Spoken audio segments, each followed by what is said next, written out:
আমি মনে করাই দিলাম, এই নারী ছবি অস্থির দৃশ্য, এই জিনা ব্যভিচারের দৃশ্য, দিনের পর দিন ছেলেরা তোমাদের বীর্যপাত হয় নারী দেখলে, ছবি দেখলে, না অস্থির দৃশ্য দেখলে, হারাম ছবি দেখলে, হারাম কল্পনা করলে, নিজের হাত নিজের লজ্জাস্থানে হারাম ব্যবহার করলে বীর্যপাত হয়।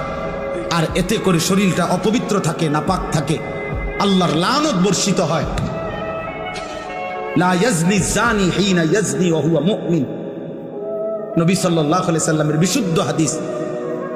জিনাকারী যখন জিনা করে সে মুমিন থাকে না। তোমরা কিশোর নওজোয়ান যে পরিমাণ নারী ছবি, মোবাইল, অস্থির দৃশ্য, আমার বাপ তোমরা যে পরিমাণ ব্যস্ত হয়ে গেছো, এমনি একটা জাতি টিকে না।